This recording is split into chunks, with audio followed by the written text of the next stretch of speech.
enjoying the word? Yes. How many of you who are here have been to a retreat like this where you have learned so much? Or how many of you is it just a revision?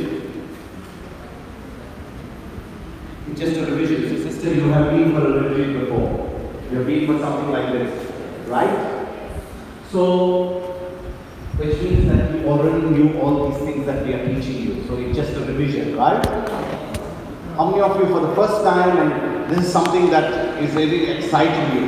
How many of you? Be sincere. Look at that, Lord. Look at that. That's wonderful. You know what? When you come with all humility and you say, Lord, I know nothing. But if I come with my emptiness to you, you're going to fill me. Amen? And that is what is called as being poor in spirit. Poor in spirit is saying, Lord, I know so much. I know so much about the Bible. I know so much of scriptures. I've been to retreats. I've even been to the Holy Land. I've even gone to the Vatican and I've shaken hands with the Pope. I've got a picture to prove that. But you know what? Every time I come in your presence and I listen to the word, Lord, teach me something new. Teach me something that is really going to bless my life, that is going to make me a blessing to others. When you come with that attitude to the Lord, I promise you, that is called as a spirit that is meek. That is a spirit that is really saying, I'm still hungry. And a person who's got that sort of a spirit that says, I'm poor. Now God can use you and fill you. Because if you're filled up, like for example, if you have this bottle of water which is completely full, can you have anything filled up inside that? But you come with an empty bottle, and an empty bottle is what you can fill with. So when we come in the presence of the Lord, just emptying ourselves, despite all that we know, God can fill us with something new, and He can use. First and foremost, He can do good things for us, and then having done for us, we can go out and be a blessing to others. Right? If you here who are sitting here have not experienced healing, you have not experienced the power of the word, do you think that you can give? Yes, sister? Say for example, I've never been to McDonald's or I've never been to Kentucky. Can you ever tell somebody, hey, you must go to McDonald's? Just try one time. Try at Kentucky. Finger licking good. Right? That's what they advertise. And if you have never been there, can you tell someone about it? No way. So we are giving you here something which is finger licking good. No one seems to be liking this. Okay. So brothers and sisters, we have been hearing about what have we been hearing these last 2 days? What was the topic that you heard this afternoon? What was it about? Mary. About? Mary.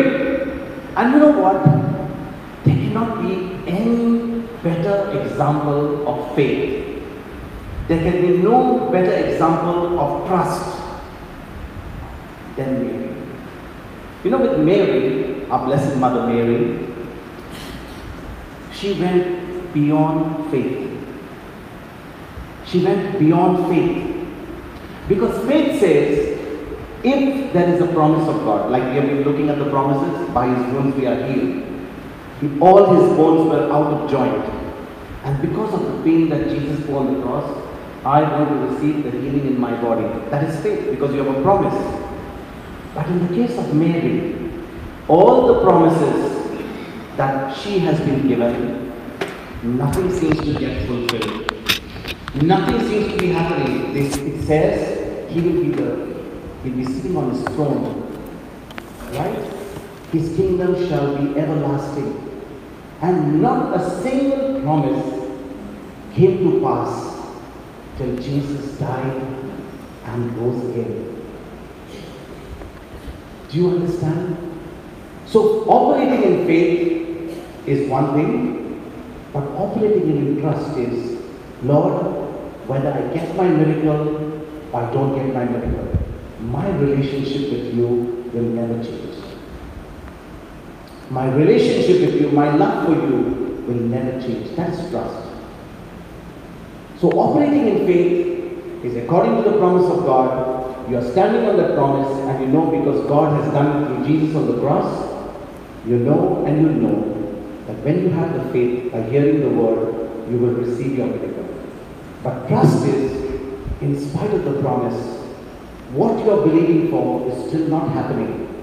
And when it doesn't happen, maybe for a month, maybe for 6 months, maybe for a year, 5 years, 10 years, your hair has gone grey, probably you have lost all your hair, it's the men, and right now, even you don't have feet, and you are saying, Lord, all my life has been standing on that promise and nothing has happened. That is trusting. And very few people are blessed with that, who can trust the Lord till the end. And Mary is one of the examples. So when we studied about Mary today, it was not just a study about Mary, the Mother of God, and what she went through, but it was her example which is giving every one of us to trust God even when you can't see your miracle, even when you can't see the manifestation of what you're believing for. Amen? My topic at this moment is going to be on the law of words. The law of words. And you know, brother has been teaching us this afternoon, yesterday, that when we desire anything from God, when we desire anything from God, are we just going to sit there quiet and receive what we have to get from God? What must we do? What must we do to receive from God?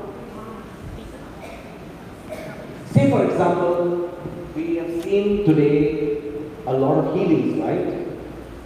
A lot of healings we see today. Two ladies, two sisters who had a problem with their leg. They just received the healing. They said, be healed. That's it. What was happening? What was being done? Words were being spoken. One day, was brother speaking words? And was he telling the sisters or the ones who was praying for to keep hearing the words? So what had to be done? Words had to be spoken. And I'm going to talk to you about the law of words.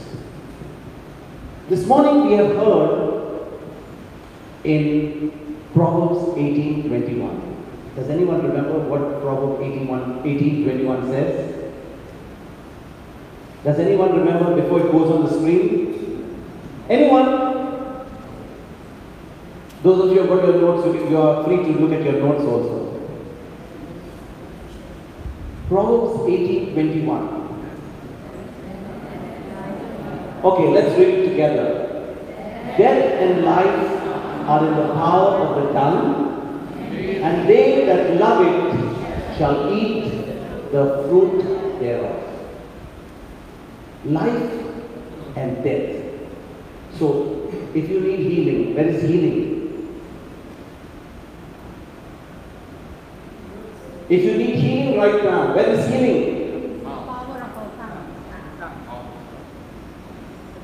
If you want prosperity, where is prosperity?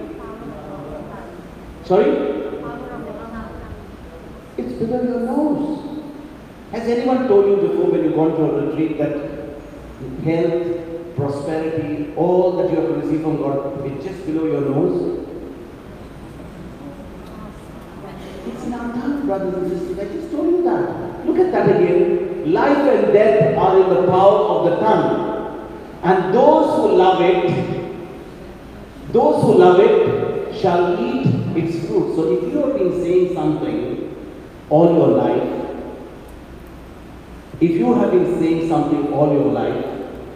okay, and check what are the words you've been saying, where are you right now is where because of the words you've been saying. Check it out.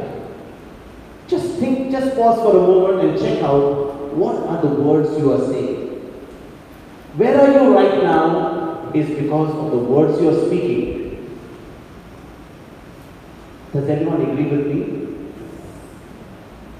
If you've been saying, I have a problem with my purse, no money comes in, all that money just goes out, I am absolutely poor, I am broke, there's no money in my account. You said it, that's what you got. I am always having this pain, that pain, I take all the crocin, enacin, this sin, that sin, right? So, if I am going to start saying those words, what I say is what I get. But the good news is, that's the good news. If I need to change where I am right now, if I need to change where I am right now, whether it's in my health, in my finances, in my relationship, in any area of my life, what do I need to do?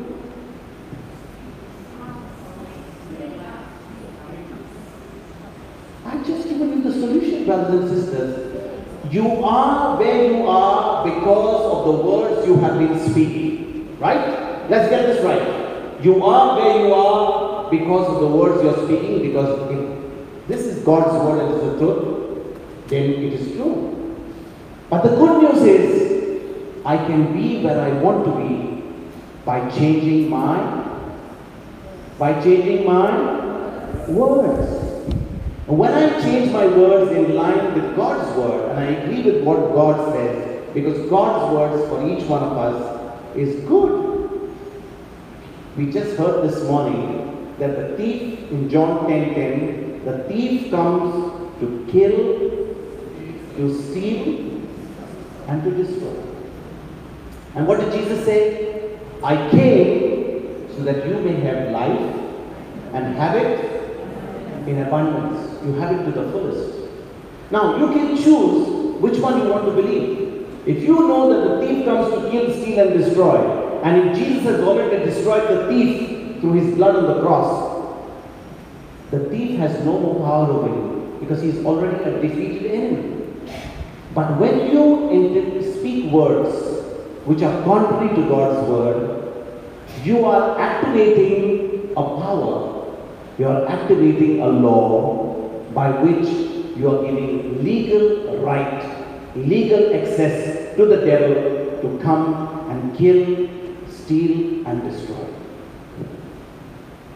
But if you want to receive that life of abundance, which John 10:10 says, where Jesus says, I came so that you may have life and have it to the fullest, then there is an act of faith from our side. And what is the act of faith? I need to change my words to line up with God's word, so that all that promise, all those promises that are there in God's word become real, become a reality in my life. Amen? Can we settle that once and for all? Or is it something I'm telling you which is so difficult? I always like when brother gives some practical examples, because we are all students, and when he gives an example, he gives examples of every day. So he was telling us this morning, when you press a toothpaste tube, you press it from the bottom, what do you get? Toothpaste. You press it in the center, you get toothpaste. You press it on the top, you get toothpaste. You put it on the ground and stamp it hard, what do you get? Toothpaste. So whatever pressure you put, what are the words that come from our mouth when we are under pressure? When you're sitting like this in the church and you're listening to God's word, everything is fine. Praise the Lord. Hallelujah. Thank you, Jesus. Miracles, signs and wonders. The moment you go out of this church, you're at your workplace, you're with your family, you're with your children, you're with your boss, a very, very difficult boss. As a student, you could be with your teachers or your principal, or you could be just standing in a train station and you could have someone nasty pass by. It could be any situation. When you are under pressure, what are the words that are coming out of your mouth? Because it's easy to say, praise the Lord, and I believe God's word, I know what He says. But when we are under pressure, is what comes out of our mouth that decides our destination. It decides whether we give birth to a miracle, or it decides whether we are aborting that miracle. So whether we will achieve that miracle and achieve that destination, achieve that fullness and that abundance which God has promised is not in God's hands, but it is in your hand and my hands. And the challenge is that when we are under pressure, what we will be able to think and what we will be able to say will decide our destination. You know, I always got fascinated ever since we live in an era of technology. Can you imagine probably our parents, grandparents, our great-grandparents, if they had probably been living at a time like this, where you drive in a car, let alone forget about what we do in the car, or how we sit in the car, just driving in a car, they would have been amazed. And if you were to tell them that when you have something like a mobile phone and a Google, and the Google is giving you direction, turn right, turn left, they would have felt that heaven has come down on earth because the change has been phenomenal. But we have taken for granted because the change has been so rapid in these last few years, right? And yet Google gives you a direction that when you are going with a Google map and the Google lady saying, turn right, turn left. But you know what? Listen to this carefully. If you obey what Google says, say for example, we are going now from this place, Sacred Heart Church, to the Kuala Lumpur International Airport. Okay?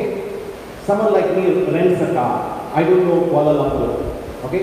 But praise God, we've got good brothers and sisters who take us to the airport and pick us up and bring us here. But say for example, we have got no idea of this place. What do? I hire a car and I use my mobile phone, I use internet, and I use what is called as GPS. Right? Is everyone with me? Yes. I use GPS and I put there. I'm presently at this place. What's my destination? It's Kuala Lumpur International Airport. And it starts measuring the route. It says so many kilometers, so much time, traffic, whatever, calculate. And then it says stop. Right? Now as you're going, Google lady keeps talking. After 100 meters turn right, after 200 meters turn left, keep driving for another 10 kilometers and whatever. If you follow the route, what Google says, are you sure that what that timing was given to you of say 30 minutes or 50 minutes, you will reach in that 50 minutes? Is everyone agree that you will reach in that time? Now just do this. Just do this for a change.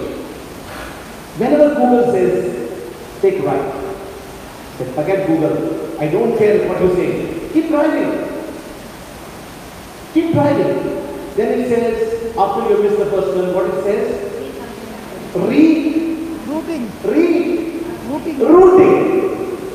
Does it say rerouting? Now, when you started off the journey, it says 55 minutes. Now, what is it going to say? 55 minutes? 70 minutes. Now it's going to be, brother has already done the calculation. Brother, you have to Google that. 70 minutes, he says. From 50 minutes, it is added by 20 minutes. Correct? You would have reached in 50 minutes if you have to listen to Google lady. But you did not listen. You took the wrong turn, and now it says rerouting and gives you a new time. You know what, brothers and sisters, the good news is God is better than Google lady. God is better than Google lady. Ask me why. Ask me why. Why? Because I just gave you the answer 5 minutes ago. Where you are at the moment is because of the words you're speaking. Where you want to be is where you want to be now will depend on whom? On God or on you? Are you with me? Is it so difficult what I'm explaining? Should I go back to examples on the bullock cart and the horse carriage? I said, when you follow Google lady, you reach in 50 minutes, right? But if you don't follow Google lady, she does rerouting and you reach in 70 minutes. If you want to reach God's destination in say 50 minutes, what must you do? Keep Google, keep airport website, God's destination for you in 50 minutes. What must you do?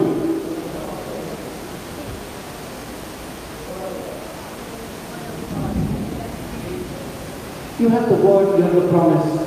Start speaking God's word and do what His word says. You will reach in 50 minutes. If you are not going to reach in 50 minutes, it's not because of God, but because of the words you are speaking. So you may be not only reaching in 50 minutes, 1 hour, 1 month, 5 years, 10 years, not because of God, but because of the words you are still continuing to speak. Brothers and sisters, are you with me? We are coming here to learn how to win the battle, not by our own strength, by following some laws. And the first law that I'm going to speak to you right now today is the law of word. Are you ready? Let's go to Mark chapter 5, verse 21. And this is a story, it's not a story, this is a parable, this is actually an event that took place. Mark 5:21, let's go. Jesus heals the woman and Jairus' daughter. In this passage, look, Mark 5:21, it talks about two people who got healed in this passage, okay? And when Jesus was passed over again by ship unto the other side, much people gathered unto him, and he was nigh unto the sea. So it says, he passed over by ship onto the other side. Why did he go to the other side? What happened before this? Can anyone tell me what happened before this? Can anyone tell me, does anyone have a Bible? You know what happened? He had a big miracle there. What was the miracle? He fed. He fed. No? What was the miracle? Did he cast out demons? Brother, what did he do? What did he do? He cast out a person. He cast out the devil from a person who was possessed. It says legion, legion. You know what's a legion? Does anyone have an idea what's a legion? The man had so many devils, legions. It's about 3,000.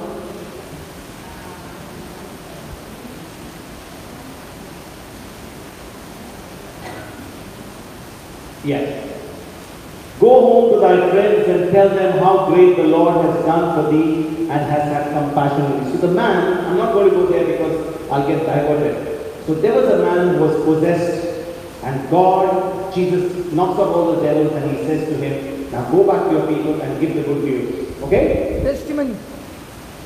Go and give your testimony. Give your testimony. Fine?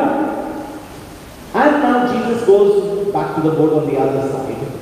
And it so happens that when Jesus has passed by boat onto the other side, there comes a ruler of the synagogue, Jairus by name, and when he saw him, he fell at his feet.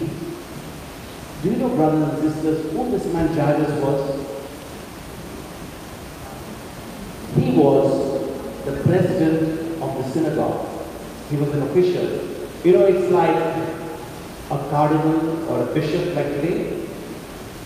He had a rank in the church. He was a man of authority. He was a man who had so many people. I mean, he was a synagogue official. And you must remember, at the time of Jesus, the Jews did not like Jesus. They were people of the law. They had the Torah, they followed the law. And here comes Jesus with a different radical teaching. So these people from the synagogue, the Jews, were not very happy with Jesus. And here comes the synagogue, a man who's got such power and authority.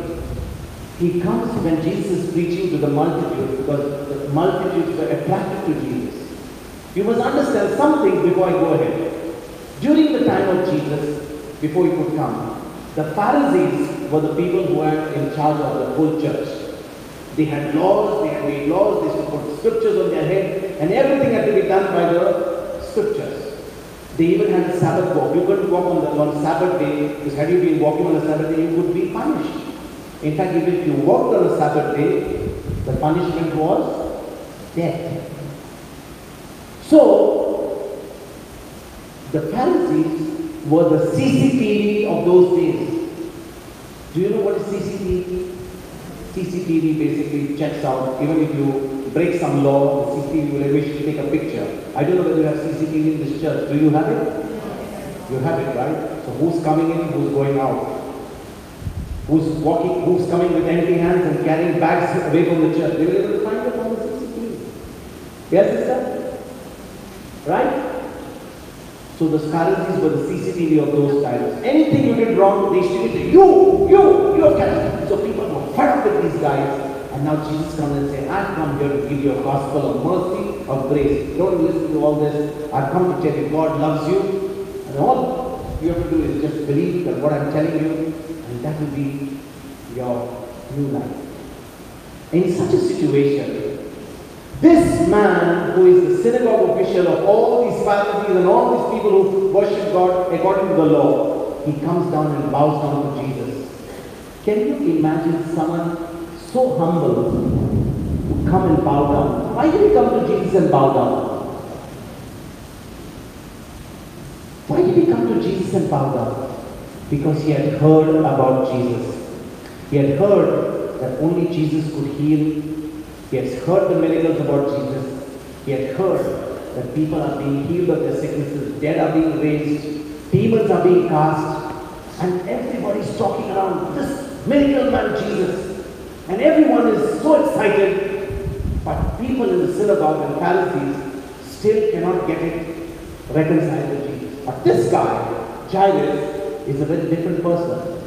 He knows his daughter is at the point of death, and the Pharisees and his rules and his regulations and his worship and whatever he does cannot save his daughter. But there's one person who can save, and that's Jesus. So he comes down, humbles himself in front of the whole crowd, although he's got a position and he's got a rank, bows down to Jesus and he says, Jesus, my daughter is at the point of death. I pray thee come and lay thy hands on her, that she may be healed and she shall live. You know what really fascinates Jesus from this passage? You know, when does the Lord really get into action? Just imagine. There is a big mass going on right now, okay? Just try to think. There's a big celebration going on in the church. The cardinal, the bishop, or maybe even Pope Francis is there. Like he came recently to Abu Dhabi, right? There's a big celebration going on. And there is one very, some powerful person or some sheikh or someone comes from a very different faith. Okay? And in front of that whole celebration, he just comes down and bow down at the feet of the Pope or someone. And the celebration is stopped. Now the celebration is going on with hundreds of people there. But because this man has come and bowed down and he says, there is an urgent, the celebration all stops and everyone moves out and goes with this man. That's exactly what happened. Jesus is preaching to a crowd like that.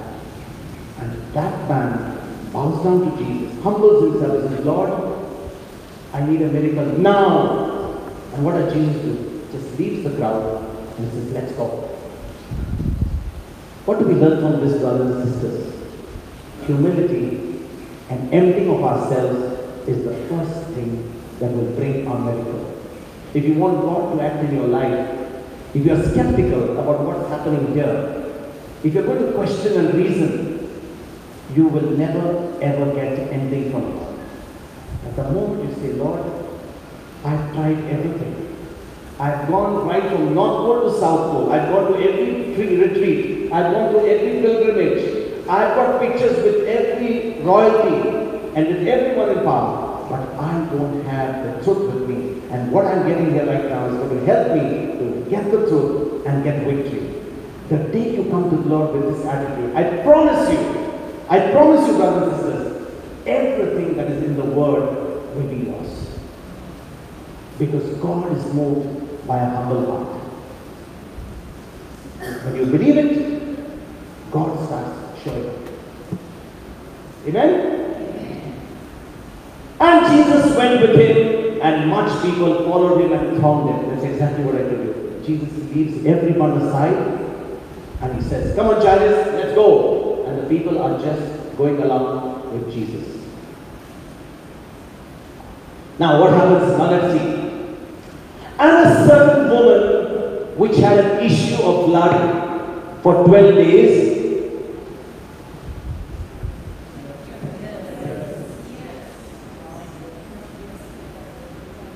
Is it 12? 12 years.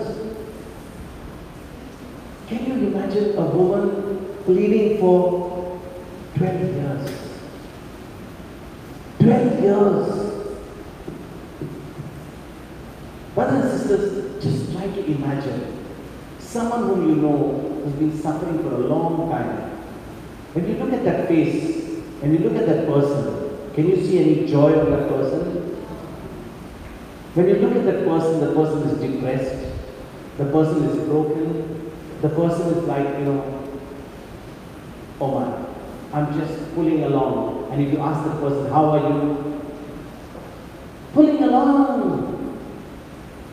Have you come across people like that? Pulling along? Is our God want us to pull along?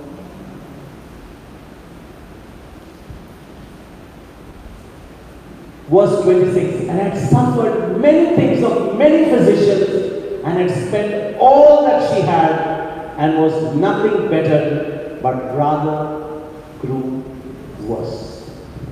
Can you imagine a situation like this? Like yesterday, brother was explaining in Genesis chapter 1. God looks at the earth, it's in a bad shape, everything's in a mess. There's no light, there's every chaos whatsoever. And when you look at this woman, there's nothing good about this woman. For 12 years she's been bleeding. That means for a person who's bleeding for 12 years, she must be first physically weak. Is that right? She must be mentally exhausted. And the Bible says that she had spent all that she had. That means now she's financially also broken. She doesn't even have money for treatment. To add to that, she's not got better in 12 years, but she has got worse. Can you imagine a situation of a person like that? Maybe there may be some of you here who are probably in such a situation, 50%, 70%, even something like this. Maybe it's not an issue of blood, but it may be an illness which you have been going through for a very, very long time. You have been going to doctors, you have been going to physicians, you have spent so much of your money, you have not taken an insurance policy and insurance is paid, your premium is going high. There are so many things coming in, and instead of getting better, it's getting worse. Is it a good situation? Is it a good situation? It's a hopeless situation. It's a situation of a person that even if he wants help, now he doesn't have the money to go and get treatment. The person is mentally, physically weak. It's a hopeless situation, and in such a situation, let's read what happens. When she had heard of Jesus, came in the press behind and touched his garment. Brothers and sisters, I want to just tell you one thing. When a person reaches a stage where they have exhausted every known solution that they could get, when they have exhausted every known solution, they have gone to this priest, that priest, somebody said you should go to that doctor because that doctor fixed me, and you have gone to this priest. Then someone says you need to go to Holy Land, or you need to go to Lourdes, you need to go to Fatima, you need to go to some place, do a pilgrimage, and you have done all that. You have spent all the money that you have, and you have absolutely reached an end of physical, mental, every exhausting that you have done. You have lost all your finances. You are in a hopeless situation. This woman hears the good news. that there is a miracle worker by the name of Jesus, and he heals. When you are in a situation like this, say for example, you have gone through an illness for so many years, you have exhausted all your money, you get to hear that there is some solution you have in the United States of America. If you go there, you can be operated by the surgeon and you can get fixed. But now you are so broke, you don't even have money to eat food. Forget about buying a ticket to reach there.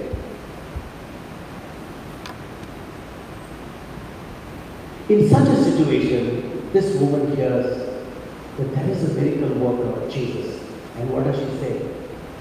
She starts saying to herself, if only, not even I can touch him, but only I can touch the fringe of his clothes. Let's see. And she says, can we go to 28, Brother Vimo? And when she had heard of Jesus, came and pressed behind and touched his garment. She basically believes that if she touches Jesus' garment, she will be healed. So she keeps on saying to herself all the time, I will be healed, I will be healed. Only she says to herself, if only I touch the hem of his garment, I will be healed. Brothers and sisters, if she had to be saying anything else, do you think that she would have reached her miracle? What does she say? What is she saying? When she comes to know that Jesus is the miracle worker, she says to herself, if only I can touch the hem of his garments, I shall be healed. Okay? Now, you must understand again the situation at that time. A woman with the issue of blood cannot go out in society. You know why?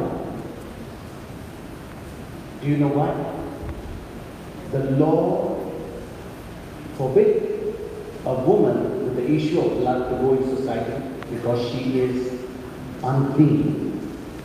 And should she be in contact with society when she's unclean and is found out, you know what's going to happen to her? What will be her punishment? She shall be stoned to death.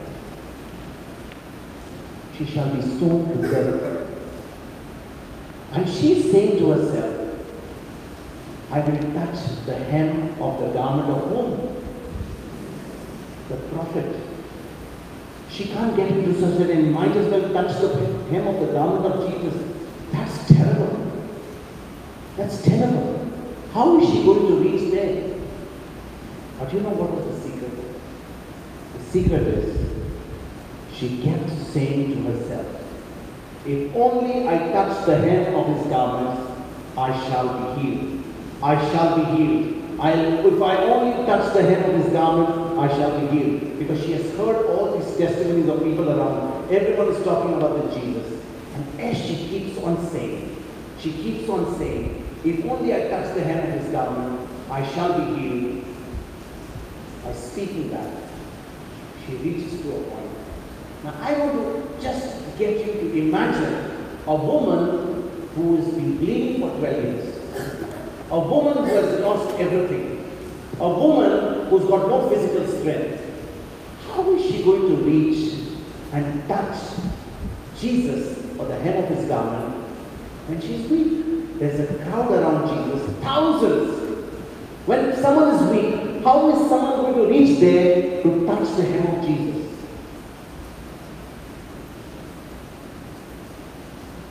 Brothers and sisters, you have to make a video in your mind. Because many a times, when these truths are being preached, you have to put yourself in a situation and say, here is a person who is physically absolutely weak.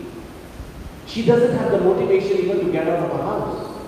She doesn't have any strength left with her because 12 years. She doesn't have any hope because she has got no money, she's broke. She cannot look forward to anything positive in her life. But there's one thing she has heard. that Jesus, the miracle worker, heals, and she says to herself, if only I touch the hem of his garment, I shall be healed. Good, very good. But a physical situation does not permit her because of her weakness. But here's the truth. And this is where I'm talking to you about the law of words. She keeps on saying to herself, if only I touch the hem of his garment, I shall be healed. If only I touch the hem of his garment, I shall be healed. If only I touch the hem of his garments, I shall be healed. Now as she keeps on saying this to herself, you know what's happening inside of her? What's happening inside of her? Faith is growing. Faith is growing because as you begin to speak the word, as you begin to confess the word, your faith from inside is getting stronger. The poor vision, the hopeless situation is now giving her hope. And with that strength that she's getting as she speaks the word, she's getting strength to move, even though it's maybe at a very slow pace, but she's getting the strength because the Holy Spirit is getting into action. You know the word of God in John 6:63. John 6:63 says, Jesus says, my words are spirit, my words are life. So the Holy Spirit and the word are one. John 6:63. Brother, John 6:63. What does Jesus say? It is the spirit that quickens. It's what? It is the spirit that gives life. The flesh profits nothing. The words that I speak unto you, they are spirit and they are life. So the moment she's saying, if only I touch the hem of his garment, if only I touch the hem of his garment, I shall be healed. If only I touch the hem of his garment, I shall be healed. Now as she's speaking the word, what's happening? The Holy Spirit is getting into action. Just like when God saw the earth in Genesis 1, for those of you who came yesterday, God sees the whole earth in absolute chaos. There is no light. Everything is messy, chaotic. But does God speak what he sees? Or does he speak the word?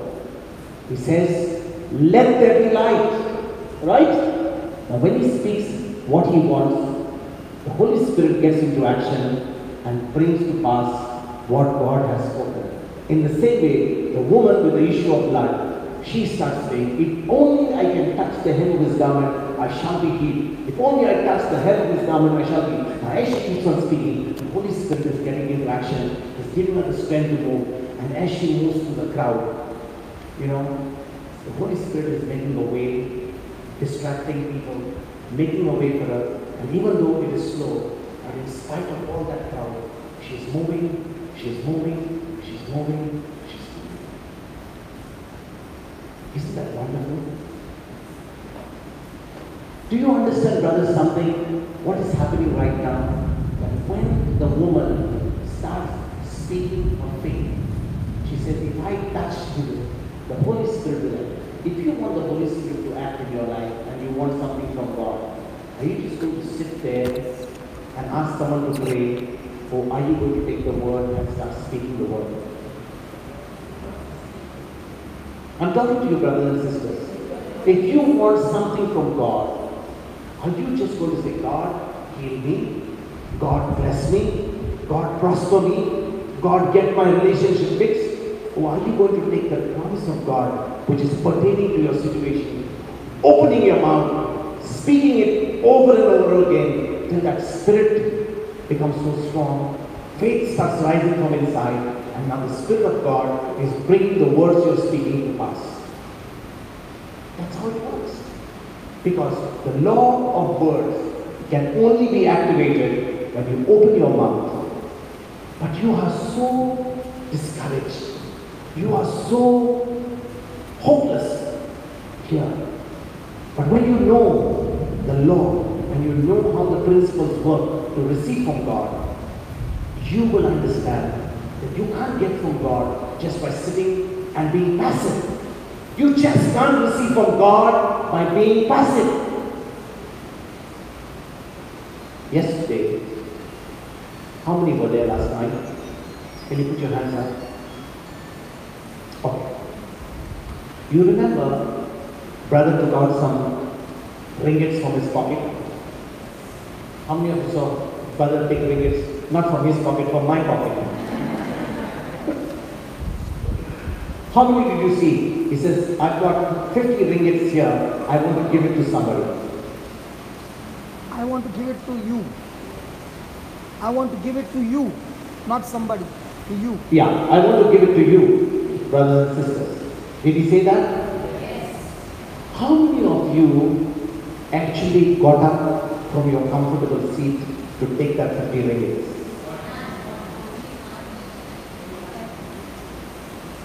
There was one lady, yes, she took the 50 ringgits. But if she had to just sit there like all of you did, do you think that she would have got those 50 ringgits? In fact, I thought the people who were in front here, sitting here, this sister, were you there in front? Were you sitting yesterday right there? You were right there. So this sister had the best chance to get those 50 ringgits. By the time she got it, she could have got them first. But sister, I don't intend to give 50 ringgits to you because you know. Vincent, just start with the teaching. Start with the teaching. Yeah. So brothers and sisters, can we just take some notes? Because I want you to understand so far what I have been saying.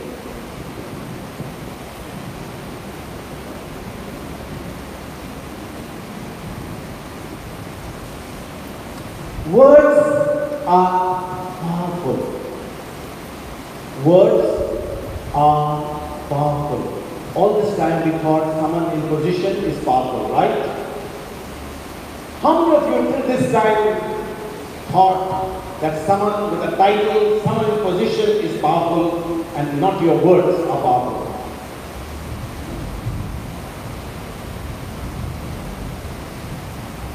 So words are powerful and their effectiveness is actually in response to a spiritual law. Their effectiveness is actually in response to a spiritual law. So how do you activate the law of words? By speaking. So how did the woman with the issue of blood activate the law of words? How did the woman with the issue of blood activate the law of words?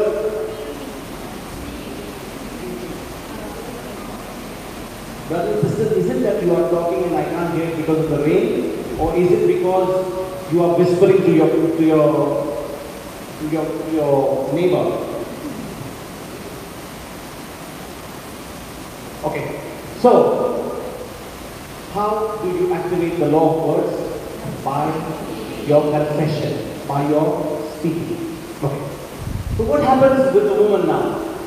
Now how does she get a miracle? Can we go back, brother, to the passage?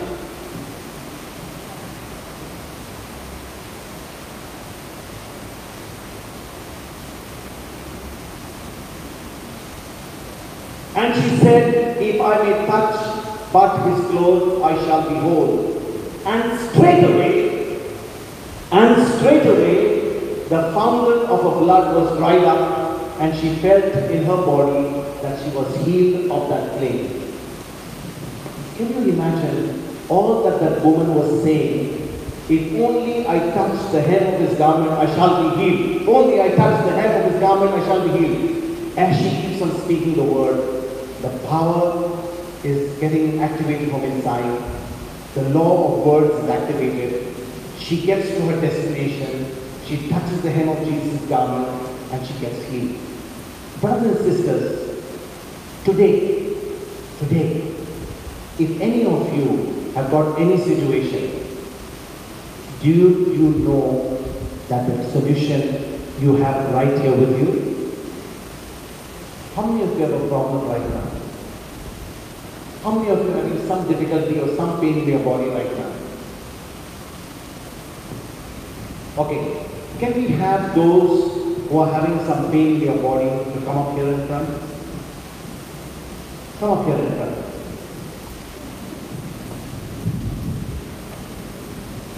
You know, brothers and sisters, why I'm saying to you to come up here in front?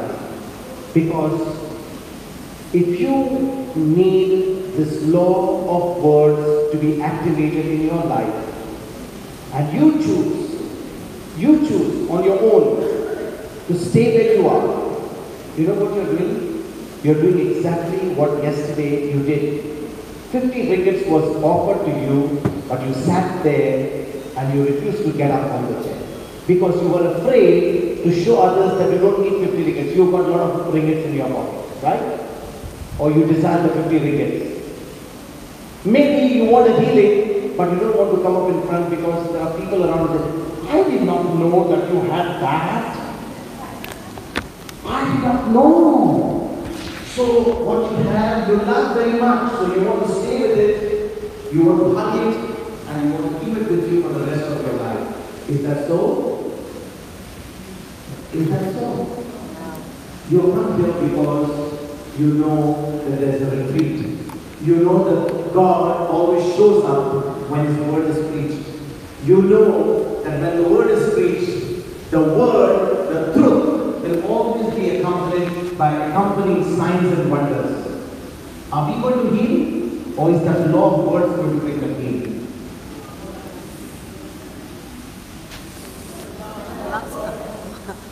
So brothers and sisters, if you are in love with whatever you have right now, Wow, so many one kids. last chance. When I was there, Please nobody come cared. here.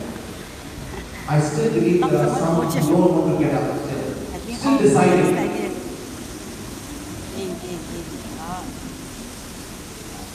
I think some of you are, that spirit which has bound you for so long is saying, this law is joke, nothing works here. Some of you are saying, if all would come this side to better. Shine. Okay.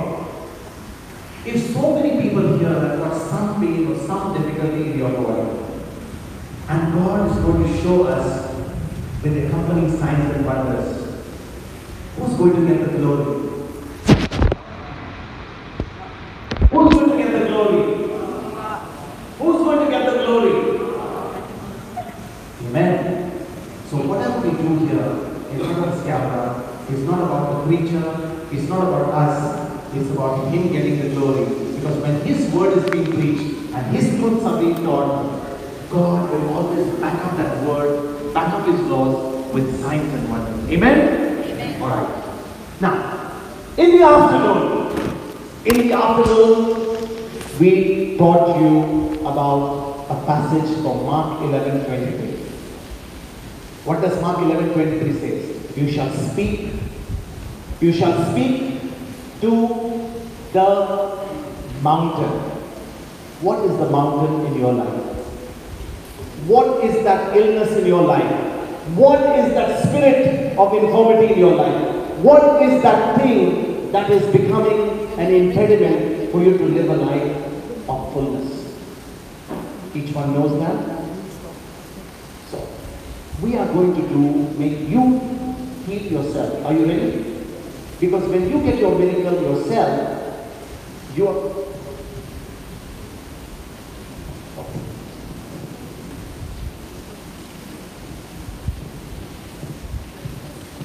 Okay, brothers and sisters, I think the Lord... Okay, we'll just pause for a few moments. Is anyone leading us into Angelus?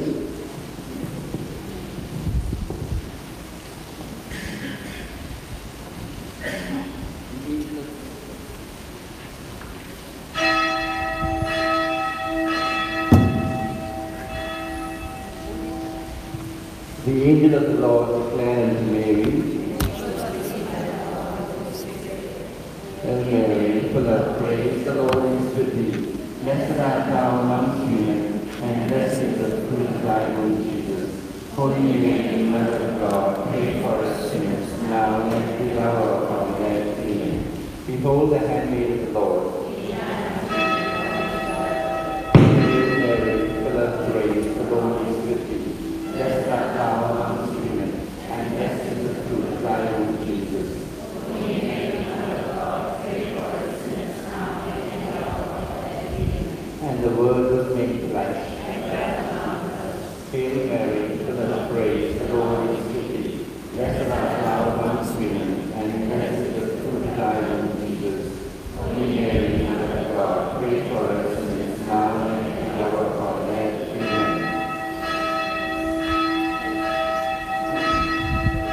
pray for us, the Holy Mother of God, and the Son Jesus Christ. Let us pray. Pour forth and speak thee, O Lord, thy grace into our hearts, that we may, to whom the incarnation of Christ thy Son was made known by the message of an angel, may we, the passion and cross, be brought to the glory of his resurrection, through the same Christ our Lord. Amen.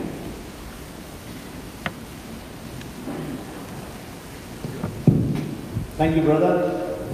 So, brothers and sisters, just to continue, I think we should agree to come after the prayer, right? So we may do a little bit of penance, which means you will get your miracle faster. That's correct.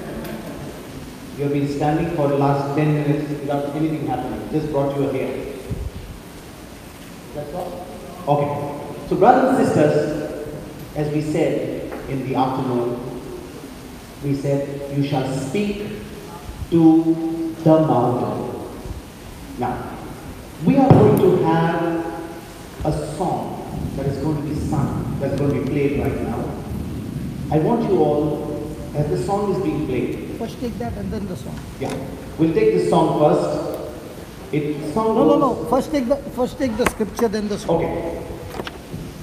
Before we take the song, we are going to see the miracle happen. Each one of you will go through this place completely healed. You believe that? Do you believe that? Because you believe, you came up in front, okay? And when you moved up from there, just like we talked about the 50 ringgit, because you moved up, because you believe that God is faithful to his word, you came up. So you believe, that's the first step. Now, what does Mark 11:23 say?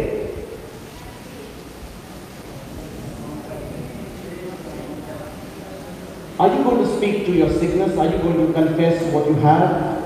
Or are you going to speak to it? Are you going to speak about it? Or are you going to speak to the problem? When you speak about the problem, what are you doing? When you speak about the problem, what are you doing? You are glorifying your sickness, you are glorifying the devil, you are glorifying the enemy. But when you speak to it, you are speaking to the devil and telling him, get lost. Did you understand? See, it's not about only today. I want you all to understand one thing. This is not a one-off thing. If today you receive it by the way we are showing it to you, any time in your life when you get out, this retreat will be over in 2 days' time, you go back to your work, you will know the principle of how to get your miracle by your own self. Is that right? So instead of speaking about your problem, saying that I've got this pain and this report and that report, you're going to speak to it and ask it to get out in the name of Jesus. Okay? So you shall say to this mountain, be cast into the sea.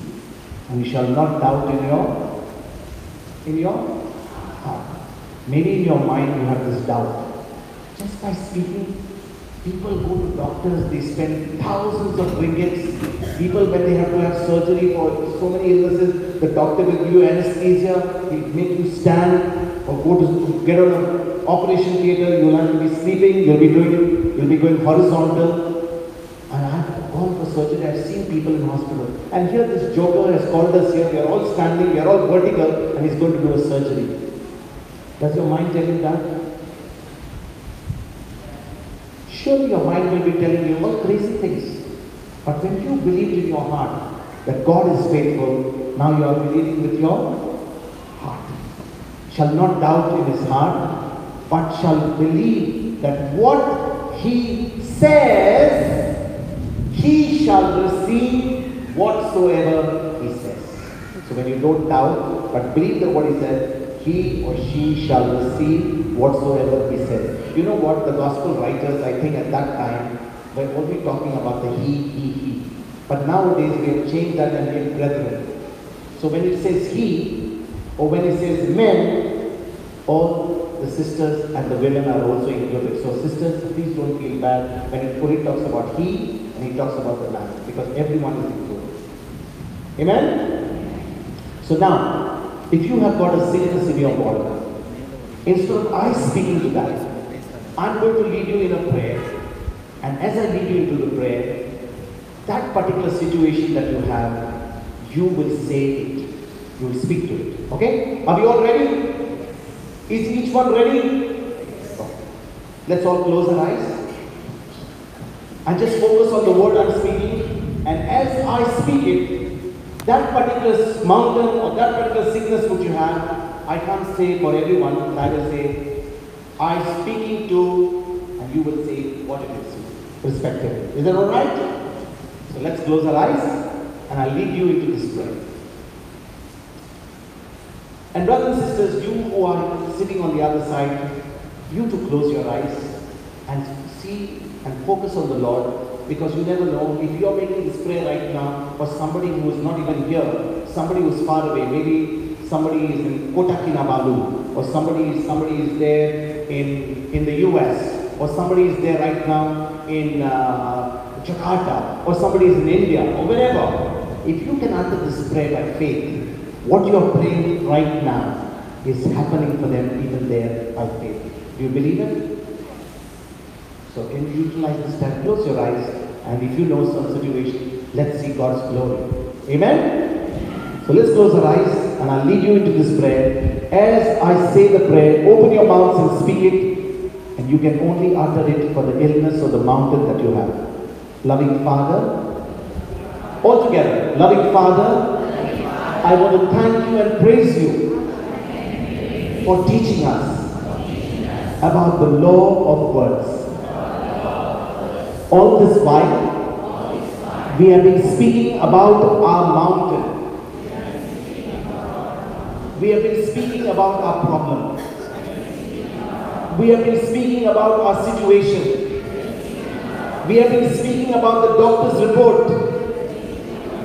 We are speaking about everything that we can hear, see, taste and smell. We are speaking about everything that we see, hear, taste, smell and feel. But today, Lord, you have taught us that life and death is in the power of my tongue. Whatever I desire from your kingdom, I have it in my mouth. It's on my tongue. Your word says in Mark 11:23 that whosoever, and that whosoever is me, shall say to this mountain, be removed and be cast into the sea, and shall not doubt in his or her heart, but shall believe that what he or she said, he or she shall receive whatsoever he or she said. So Lord, believing in your word, I'm right now speaking to the spirit of infirmity. This spirit of infirmity which is illegal in my body. Brothers and sisters, if you need something and you want to cast out an enemy, are you going to say to that enemy with such politeness and with so much of love, or are you going to be aggressive and speak it with authority and confidence? So when I speak to you with authority, I expect you to speak with aggression, speak with the violent attitude, because you have to fight like a soldier. So I am speaking to the spirit of infirmity in my body. I am speaking to this sickness, and you can name it right now. I am speaking to whatever you have in your body. Speak to it right now. I'm speaking to the spirit of infirmity. Let's continue. I'm speaking to this mountain in my body. I'm speaking to the sickness in my body. In the name of Jesus, I rebuke you. I curse you.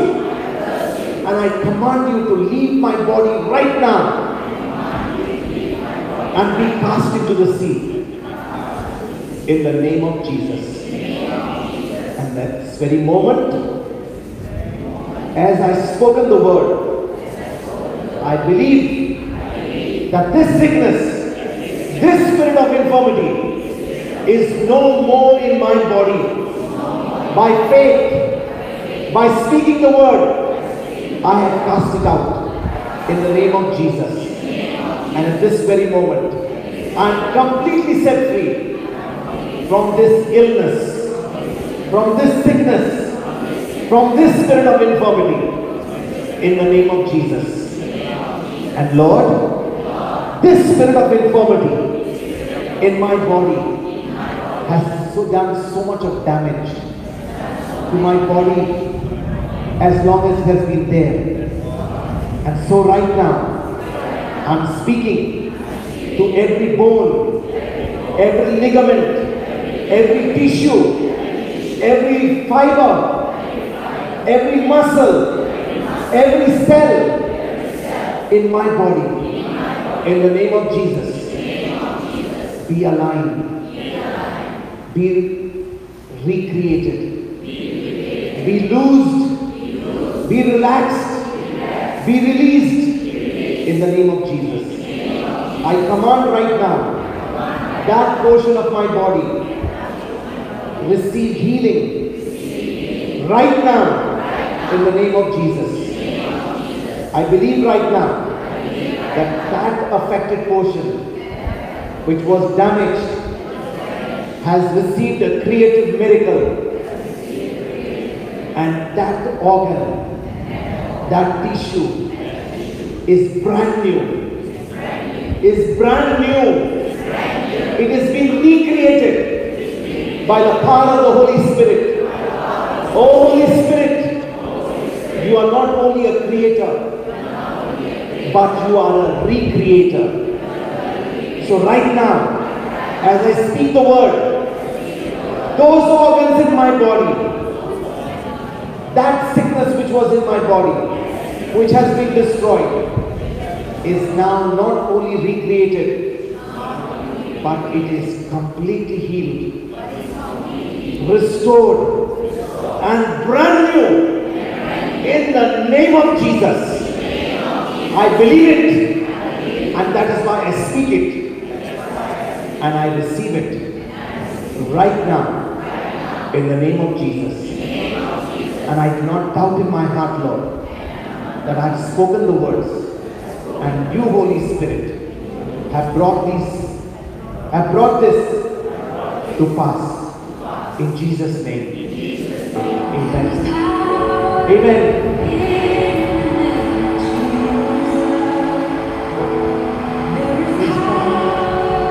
Let's learn and let's just follow the words right now.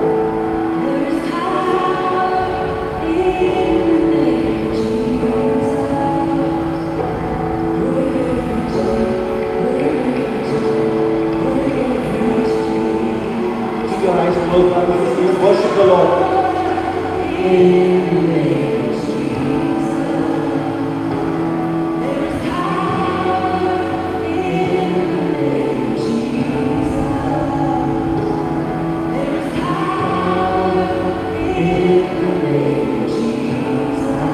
Everybody sing it.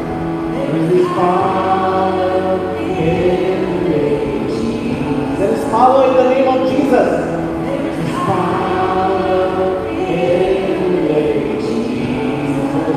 Yes, Lord. There is power in the name of Jesus. There is power in the name of Jesus. As you are speaking that word, the Spirit of God is in action. In the name of Jesus. Don't worry about the tone, tune, brothers. Just speak it from your heart. Open your mouth and speak it out. Break every chain.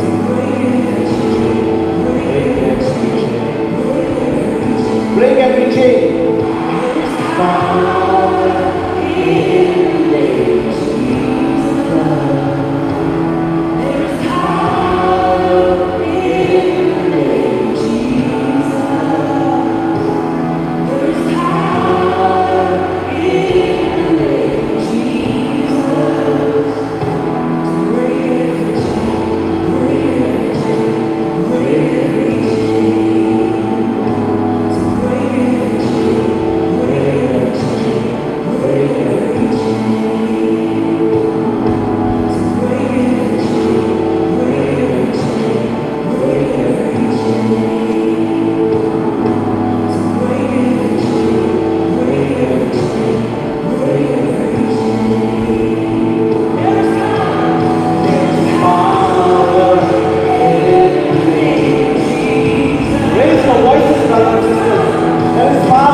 Imagine right now, those sicknesses, those situations, those circumstances, that pain, that disease, that illness is being destroyed right now.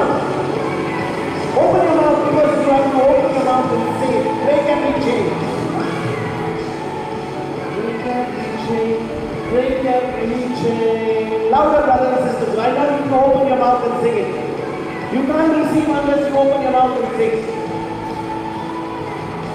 Break every chain. Break every chain. Break every chain. Can you sing it loud?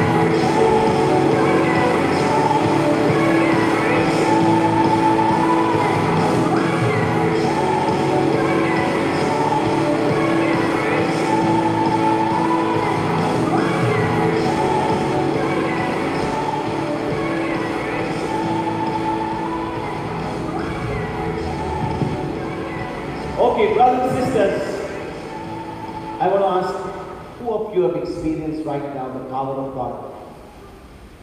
How many of you have received your healing right now? Put your hands up. How many of you, if you had an illness right now, check it out. Decide how many of you have received. No one has received anything? Those of you who have received, please come up here this side and tell us what happened to you. Yes, sister? Listen, you were saying these words, right? Break every chain. Believe that when you said break every chain, those chains are broken. Those sicknesses are broken. Just close your eyes for a moment and say, in the name of Jesus, the chains are broken. Say that. In the name of Jesus, the chains are broken. Again, in the name of Jesus, all the chains are broken and I am set free. In the name of Jesus, all the chains are broken and I am set free. In the name of Jesus, all the chains are broken and I am set free. Again, in the name of Jesus, all the chains are broken and I am set free. Now remember, the sister who got healed of her leg, she was in pain, but she kept saying, thank you Jesus, and she moved her legs. The healing came after she moved into action or before? After. So, open your mouth and say, thank you Jesus, I am set free. And do something that you could not do before. Come here, sister. Come here. You had tremendous pain. What pain you had? Arthritis. Okay. Keep saying thank you, Jesus, I'm healed. Thank you, Jesus, I'm healed. Thank you, Jesus, I'm healed. Thank you, Jesus, I'm healed. Thank you, Jesus, I'm healed. Thank you, Jesus, I'm healed. Thank you, Jesus, I'm healed. Thank you, Jesus, I'm healed. Thank you, Jesus, I'm healed. Thank you.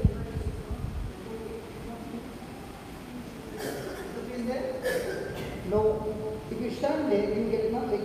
You got to exercise your faith. How many years? Few months. And everything is gone. Your faith. I want everybody to exercise your faith. Whatever you have, begin to move. If you've got a problem in your neck, move your neck and say, thank you Jesus, I'm set free. Because if you stand, you don't get. Now, she was standing there, she did not get a healing. She did all. There's something called a speaking, believing, and then comes the action. If you don't enforce into action, you don't receive. You were standing there, the healing did not get completed. You stood here and I said, now, as you are saying, thank you Jesus, move your legs, and you were surprised that all the pain was gone. You know what is arthritis? Arthritis is when a person's cartilages are totally worn out. A part of the body which is worn out. And here is a lady who just testified, all the pain is gone. Means what? When she said, thank you Jesus, she got brand new cartilages. That's why there is no pain. How many of you got arthritis? Lift your hands up. How many of you have arthritis? Please come here. Please come here. Your arthritis is still there? So then why will you come? When your pain is gone, why you can be here? You have got arthritis, right? Yeah, please come here. I saw you sitting. You could not bear standing. Is that right? And it is a tremendous pain, right? I want both of you to keep saying, thank you, Jesus. Say it loud. Thank you, Jesus. Thank you, Jesus. I'm set free. Thank you, Jesus. I'm set free. Thank you, Jesus. I'm set free. That's the power of God. Come on. Tell Jesus again. Thank you, Jesus. Thank you, Jesus. I'm set free. Thank you, Jesus. Thank you, Jesus. I'm set free. Your legs are free, my dear. Do your legs. Completely gone. Isn't that amazing?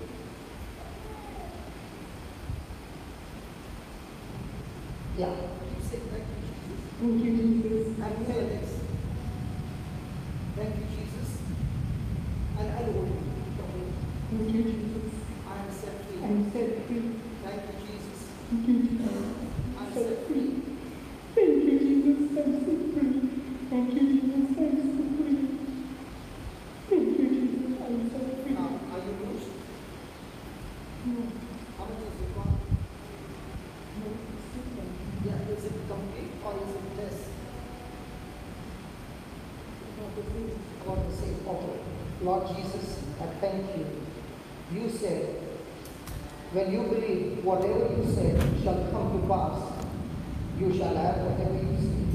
Lord, change my sister's attention from that pain to your words, the pain that you went through on the cross. It is when we go and focus on what you suffered on the cross and we look at you, the pain leaves our body. Father, I ask you, by the power of your Spirit, teach this precious sister to focus on your Son Jesus. And Lord Jesus, you said, when the Son of Man will be lifted up, I will draw all men to me. Lord Jesus, you said, just as Moses lifted up the bronze serpent, and everyone who looked at the bronze serpent, the poison was sucked out of their body, and they were healed. So shall the Son of Man be lifted up, and everyone who looks at him, the poison, the sickness, will be sucked out of their body, and they shall be healed. Lord, we choose to believe your word. We choose to believe, O Lord, what your word says, and what your word says is manifested. I thank you, Lord, that this arthritis is cursed. This arthritis is destroyed from the root. And Lord, I thank you that our cartilages are made new. The joints are made new. They are lubricated by your precious blood, and she is set free. Father, we thank you for this creative miracle, and all this only by the power of your Spirit, Lord. We thank you, we praise you in Jesus' name. Amen. Now move your legs. What do you find now?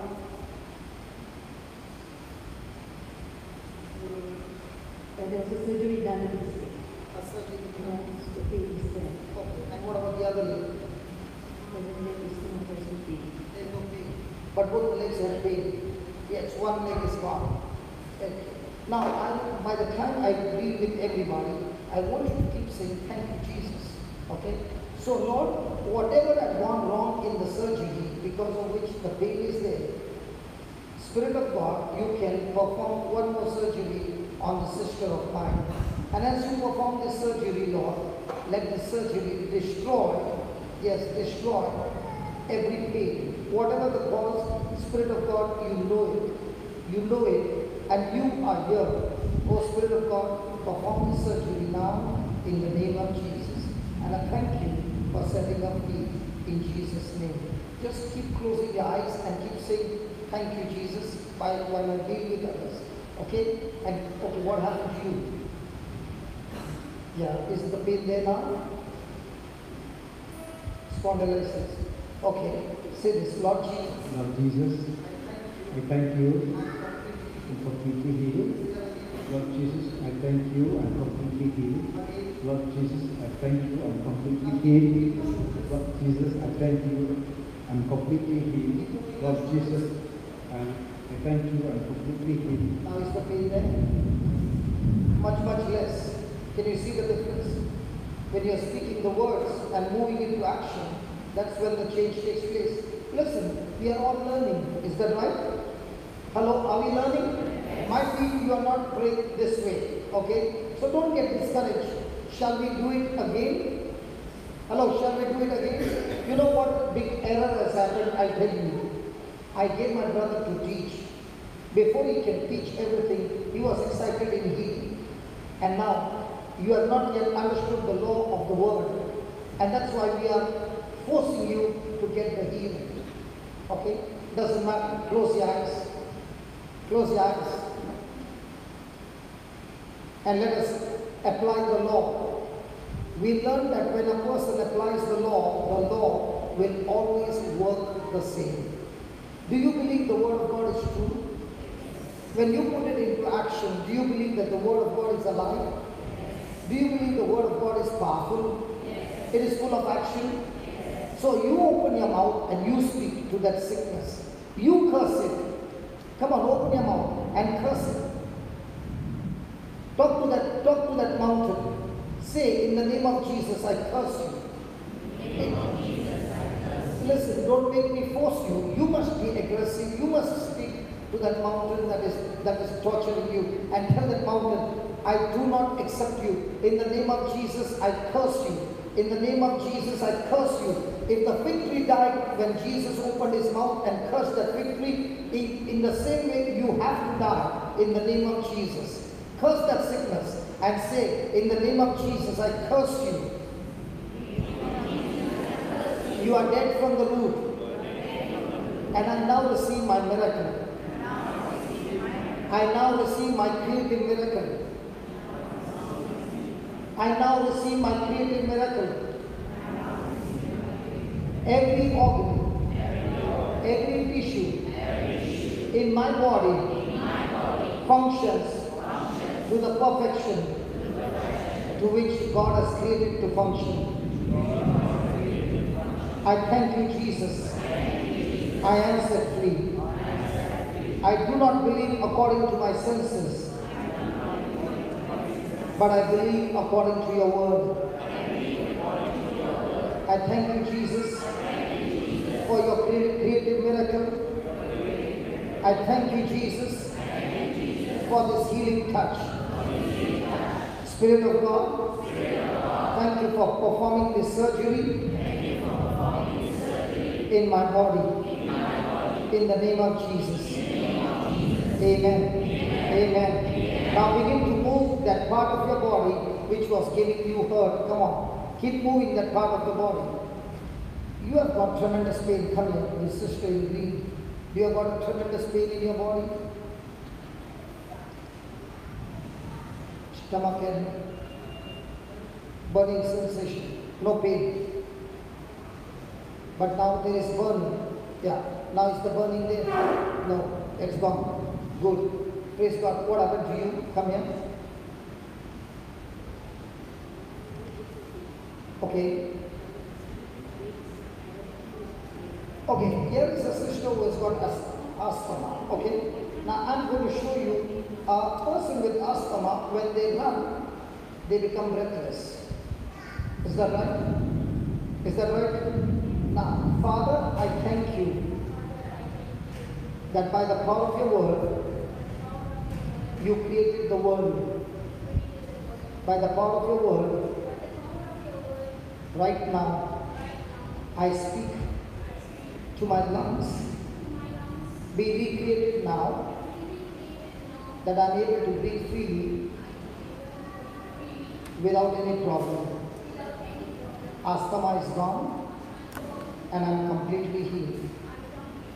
In Jesus' name. I want you to run up to there and come back. Listen. Your mind says, if you run, you will be breathless. Your heart says, you are healed. Which one do you choose? Go run for Jesus.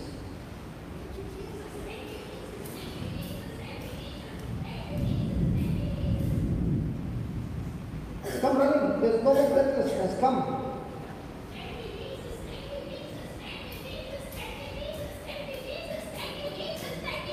Okay. Now, normally would you run that? You become breathless and you might even fall. Nothing happened to you. Yes. It's all over. Yes. Asthma is gone. Praise the Lord. Amen. That's how it works. I was having pain here. Actually, past 2 years ago, they diagnosed me as a diabetic. I don't take any tablet because I believe in Jesus. He will. No pain. As you ran, that pain also left. Yes. That's how it works. Because everything in my mind says, if I run, I will be breathless. A person of faith does exactly opposite to what his senses says. Praise God. Come here, my friend. Can we give the Lord a big hand? Yeah. What happened to you? By my side, and the other one, so I was praying. Okay.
Can you give me that book?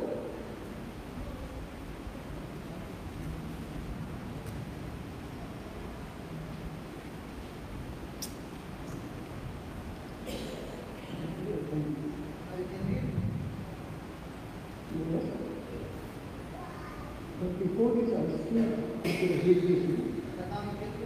Can I continue? Good. So your eyes have been clear. Yeah. Was it so quick? That's how it works. And now you're smiling. Praise God. Can we? Yeah. Come. Hey. Go on.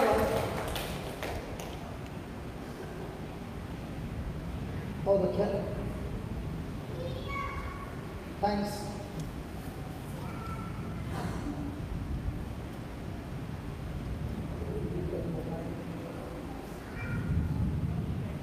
Yeah.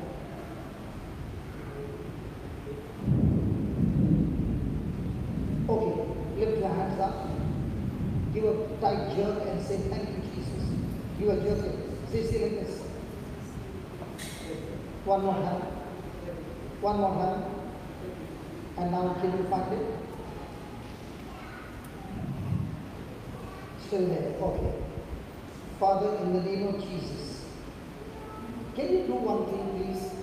Because I'm not interested in healing all. Listen. Can you sit down and I'll continue what he teach? Because if you don't understand the law, none of these healings will take place. I'm extremely sorry from my side. Can you sit in front? Before the class gets over, we will see you healed. Can you do that? Hello, I'm extremely sorry.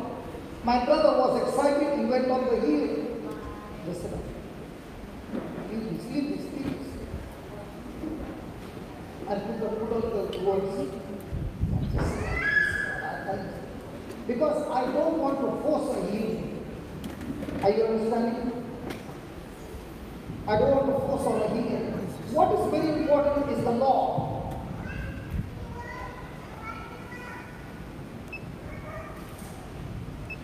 Listen, what is very important is I apply the law, and the law will do the thing. When I'm applying the law, you saw the brother, his eyes got restored, and it happened so quickly. Many of you are thinking, how can it happen so quickly? Because you must have never seen things happening like this. Is that right? Can you talk to me? Yes. Is that brother from your church or I brought him from India? So when he says he can see clearly, do you trust his words?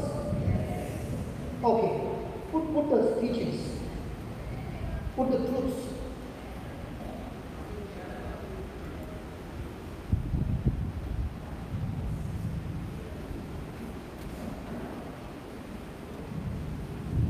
Hallelujah. I told him to teach the truths, and he was excited in getting the healing. He went very fast.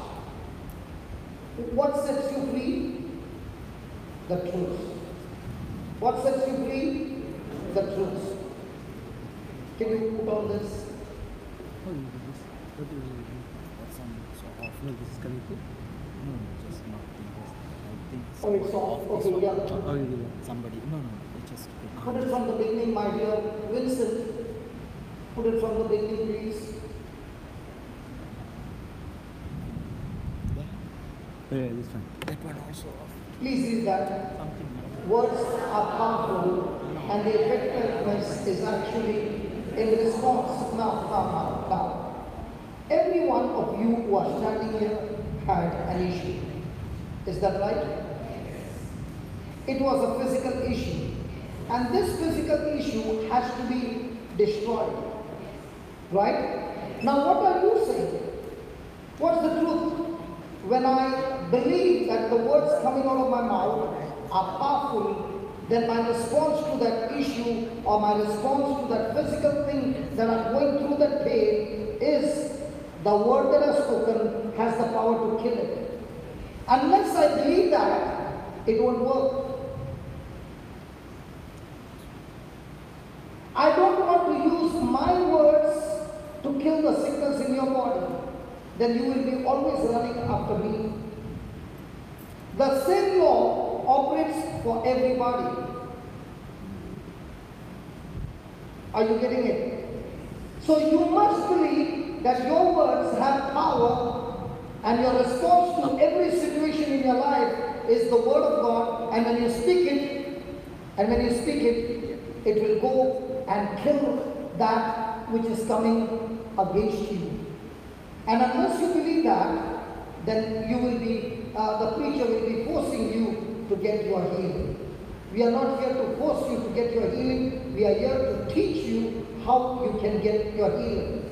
This precious sister, you went back home because you were in pain. During the break, I told her, call her and we will see her getting healed. You stood there. You are responding, Jesus, I thank you for healing me. But how much do I believe what I'm speaking? I must believe that the words coming out of my mouth are full of power that goes and kills that sickness. If I don't believe it, then I'm speaking empty words. Like yesterday I showed you a bottle. This bottle is a container. This bottle is a container. In the same way, my words are containers. But not necessarily that container is full of a substance called faith.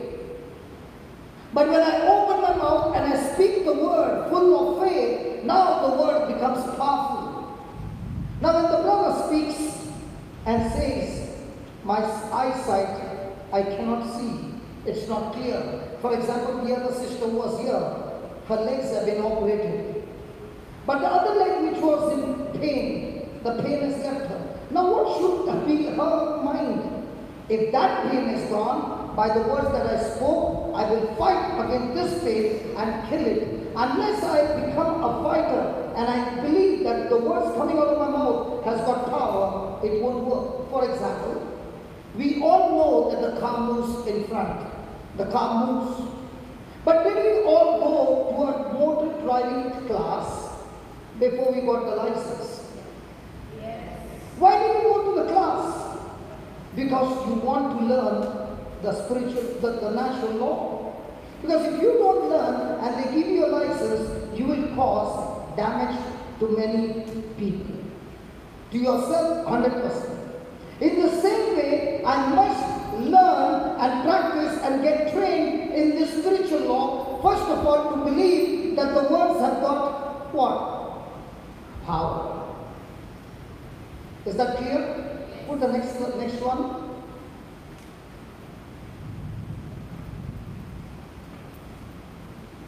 Words of faith must be spoken and words of fear must be questioned. Once I understand that life and death is in the power of my tongue, and I believe it, now who is in authority? That sickness or me? If you believe God's word is true, then will you be begging or will you be attacking? Can we talk? So are you going to speak the word of faith? And remember, every time you speak the word of faith, it is about speaking things not seen. Speaking things that cannot be sensed by my senses. For example, do you have faith that this sister is sitting next to you? You don't need faith to believe that she's sitting next to you. You can see her, and that's why you say, I don't need faith to believe that she's sitting there. I can see, and that's why I know that she's sitting there. Are you following? But do you have faith that somebody is sitting in between you two? You will say, no, nobody's sitting there. But a person of faith will say, God has put his angels charge over me. When I walk, they walk with me. And therefore, I cannot see the angels, but I know that they are there. How do you know? Because the word of God says so. That is called as a word of faith. And unless I believe that, I cannot speak the words with confidence and the word of faith. And that's why the woman with the issue of blood, when she heard only once about Jesus, she spoke the word of faith and she stopped the word of fear by which she was growing worse. She had a sickness in her body for 12 years, and 12 years she kept looking at the sickness, she kept believing the sickness, she kept meditating on the sickness and all the problems, and she kept growing worse. How did she reverse it? When she heard about Jesus, she stopped thinking, speaking about the sickness, but she kept speaking, hearing, meditating, believing what she heard about Jesus. How does a person get his miracle? The first step for his miracle is he changes his thinking. She heard it only once.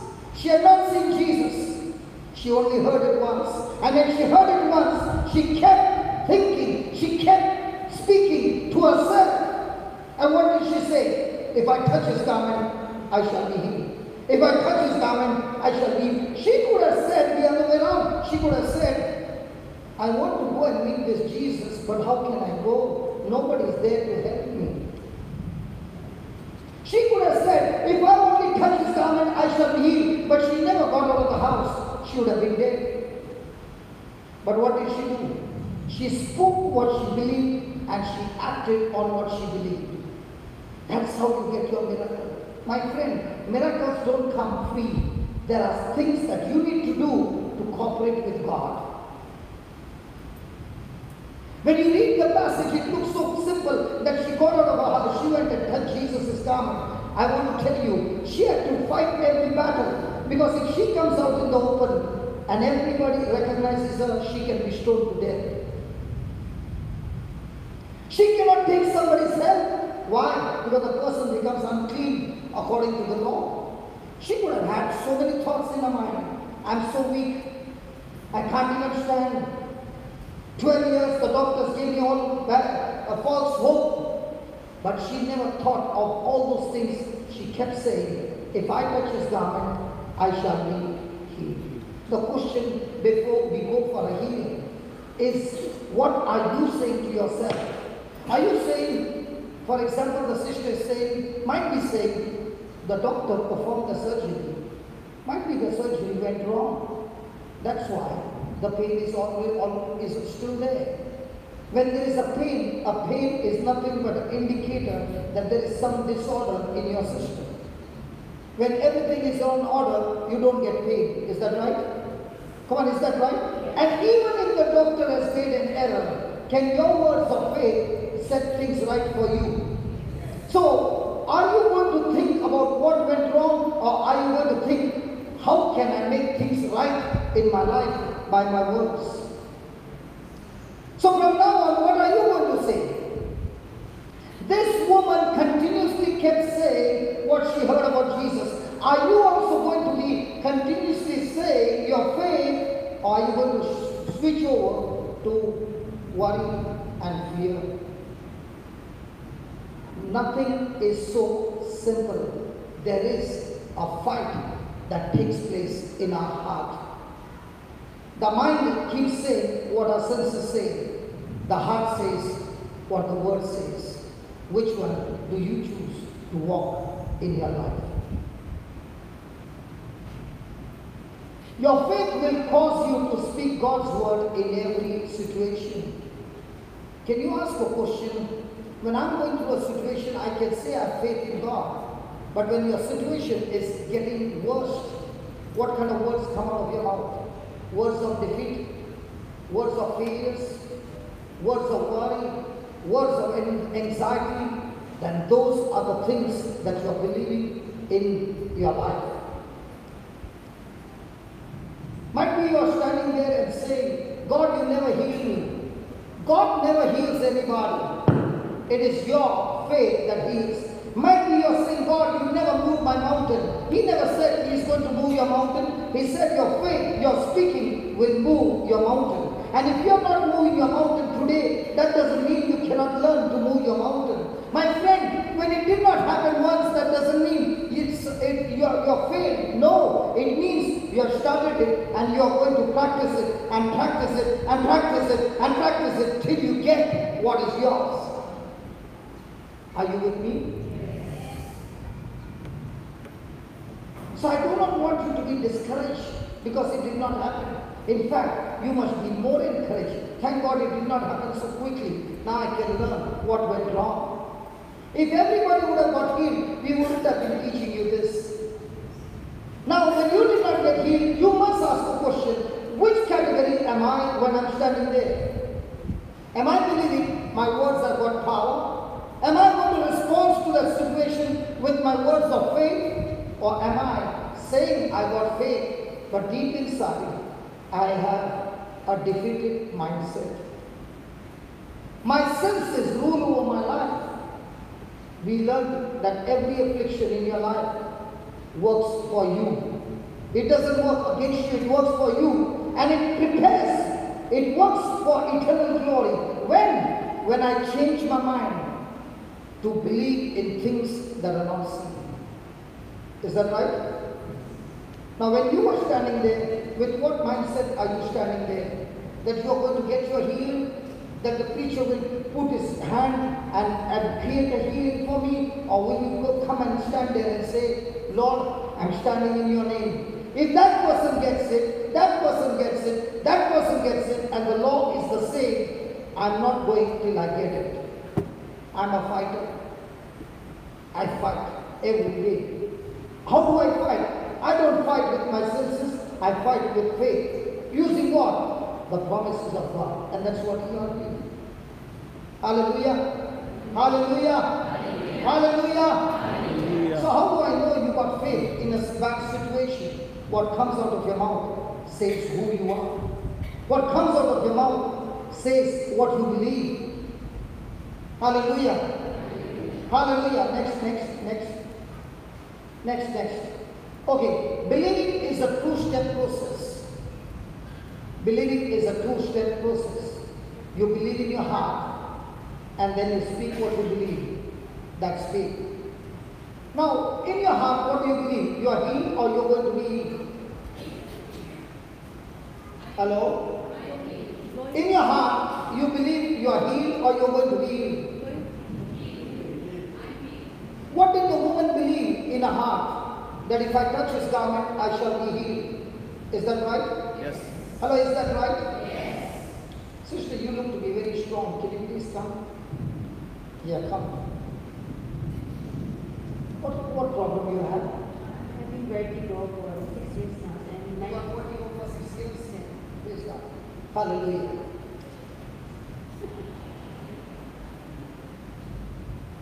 Can you please come in, brother? No, the brother. I think you are man. Come. Can you please come in? Can you please both stand in front? Facing the crowd. Yeah. Both stand here. Okay? I trust you, men. Don't allow her to pass through. Okay?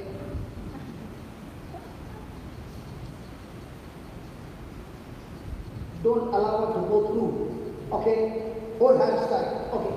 The woman with the issue of blood went through the crowd. Is that right? Hello, is that right? Yes. Now I want you to pass through them. Pass through them. You can? Then how could the woman with the issue of blood pass through the crowd? Then she has got faith. Come on, let her pass through. Go ahead, pass through. Boys, be ready. She's charging like a bull. Go ahead.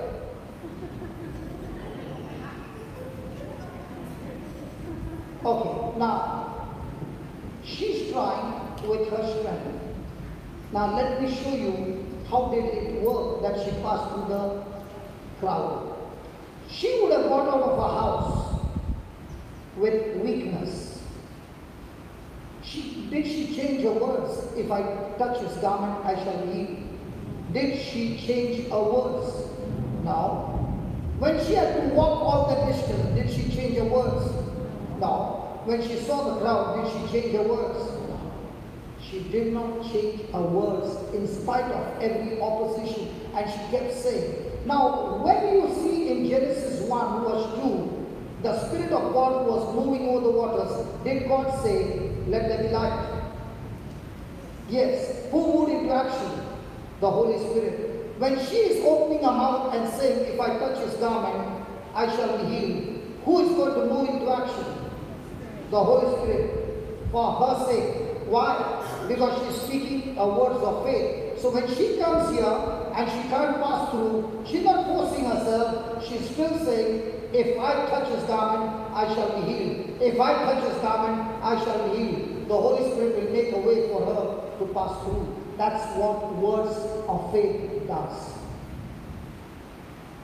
Did you understand again? Again? There was a wall, but that wall did not change her belief. She continued to say those words. Put the first slide, put the first one. Put the first one. First one, brother, still. Read that. Words are powerful.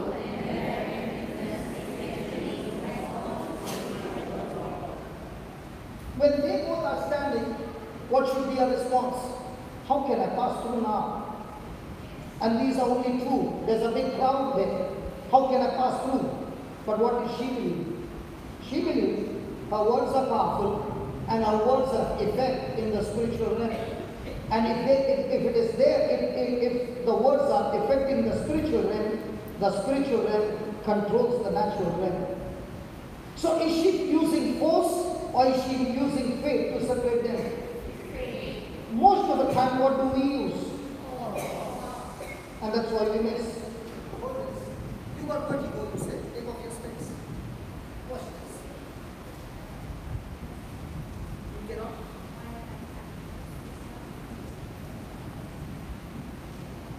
Okay, and you feel giddy because of vertigo? Okay, so now if I push you all around, will you get giddy? Yes, of course. Let's come this side. Okay, watch out. Father, in the name of Jesus, I rebuke this vertigo. I curse it in the name of Jesus.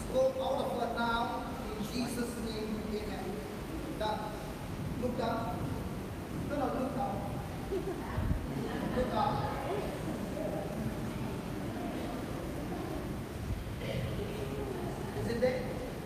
No, that's how it works.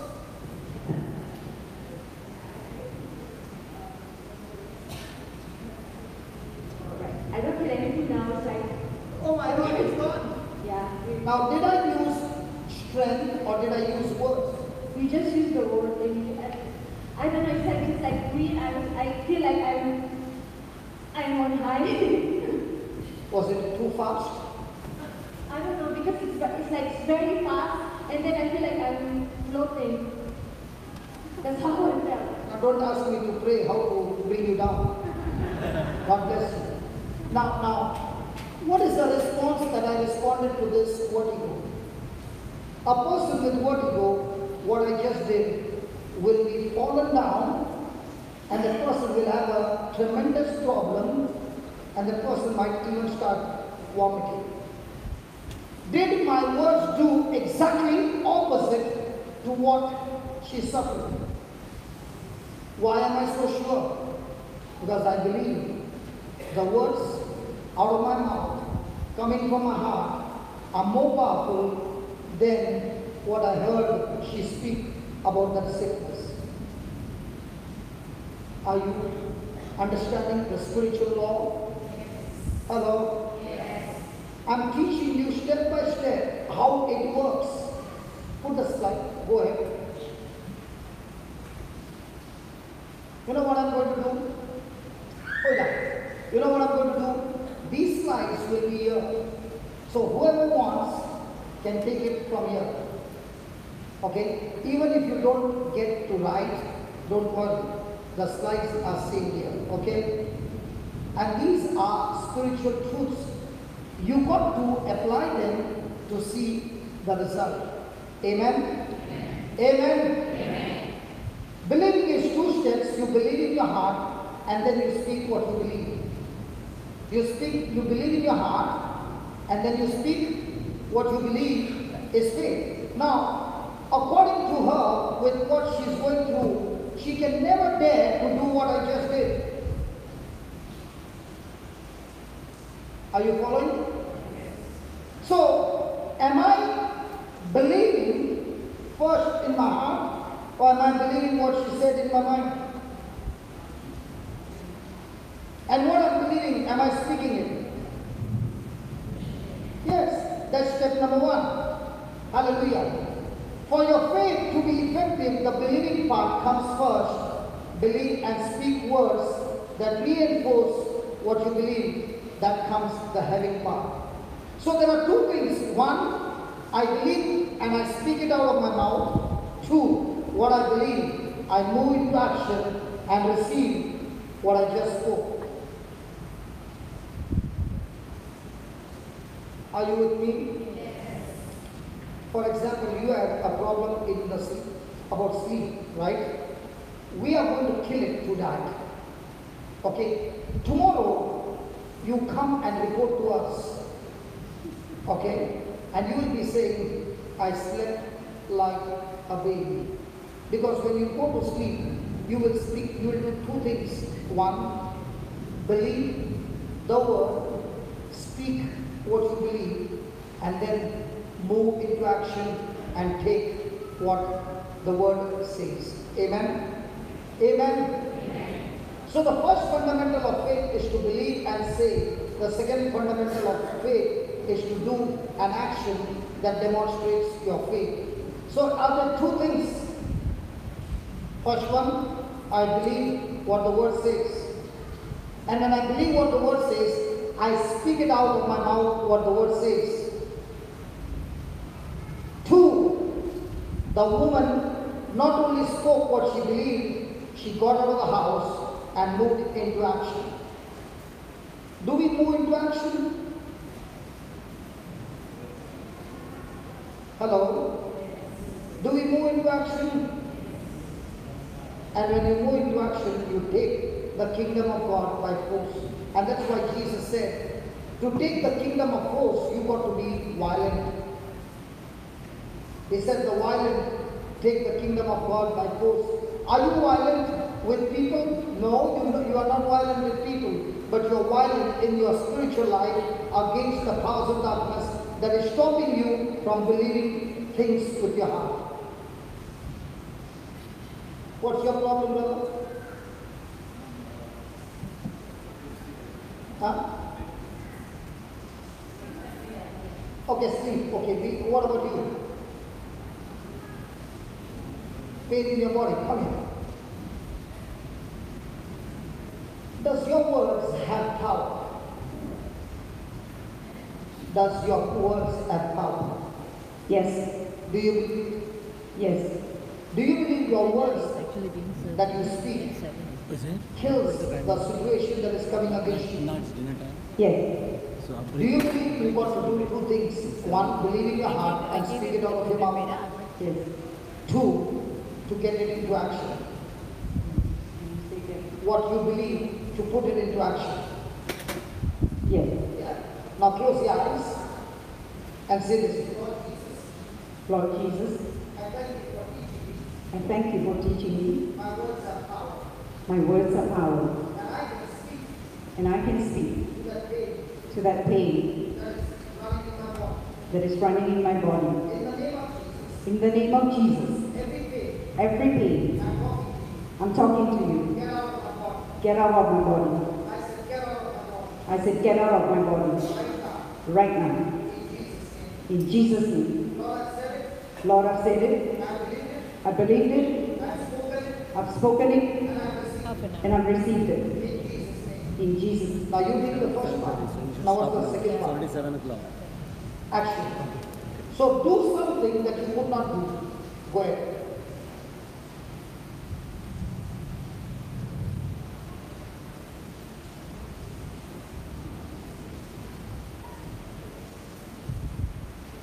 Yeah, no problem. This is the altar of God. So now why do you say that? You just said that you believe. No, go ahead. There's no pain. No pain.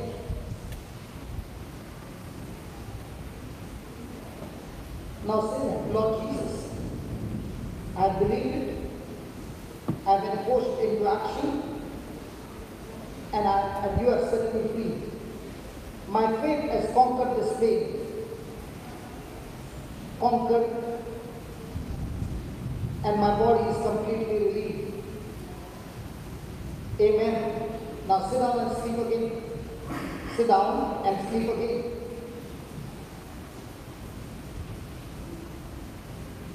Again, one more time. And your T-shirt says, whoever the Son sets free is free indeed. And the Son of God has set you free. Amen. Now you can get up. What do you find?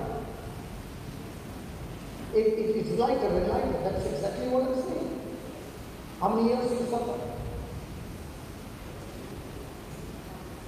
Since childhood, 10 years, and now you are 20.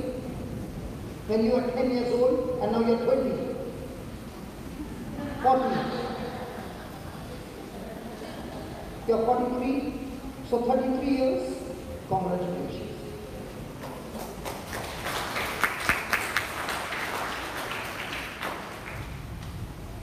Now, does it make sense? Hello, now does it make sense? Yes. Okay, I want you to write down a prayer. And those who are sitting there and not got healed, you say these words. When we take a break and we come back, I want results. Are we here to get results? Yes. Do you want to make a dead prayer or a prayer that is powerful?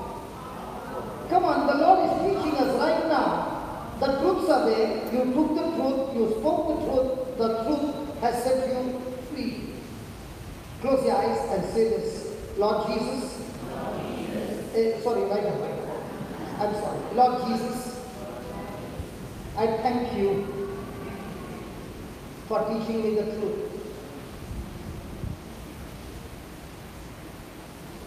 My words are powerful.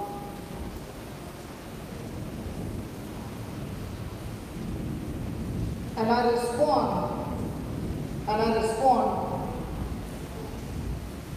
to every situation, and I respond to every situation with my words of faith.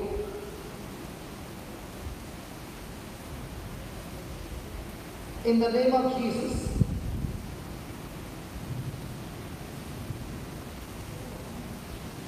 you spirit of infirmity,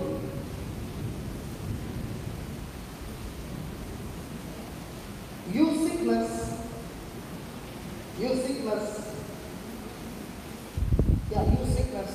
I'm talking to you.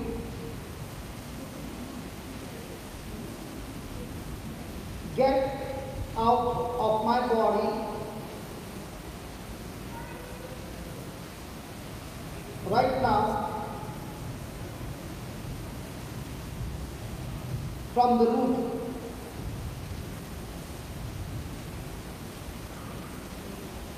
I now command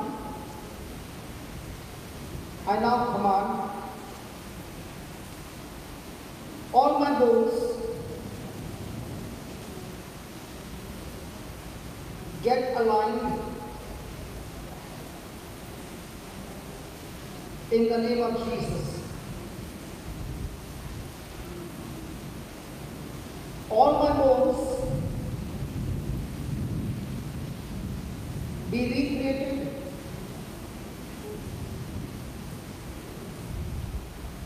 adjusted,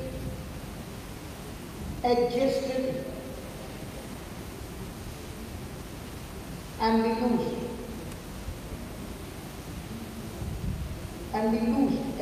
L-O-O-S-E-D, loosed. The stiffness to go, okay? In the name of Jesus,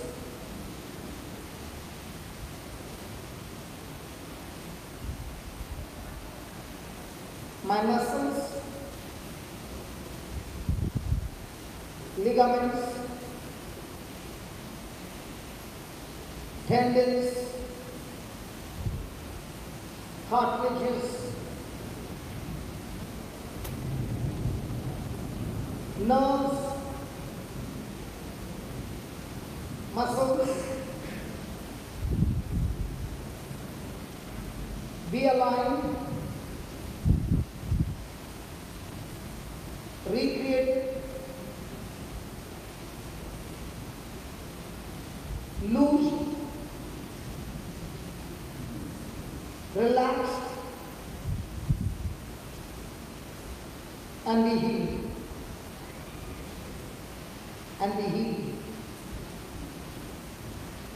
Every tissue in my body,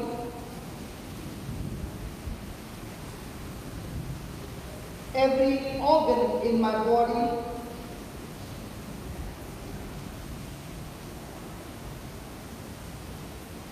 function to the perfection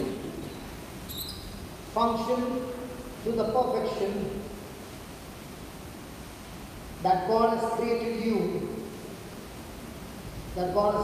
you to function.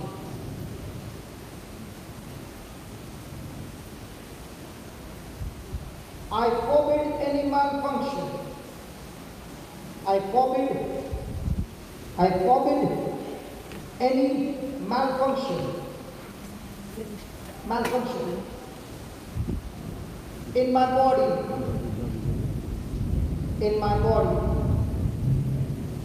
in the name of Jesus.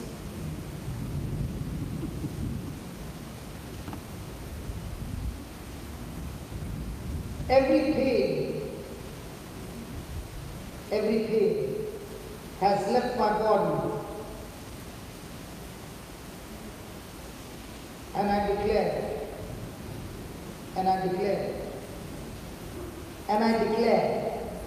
in the name of Jesus, and I declare in the name of Jesus, I am strong, I am healthy,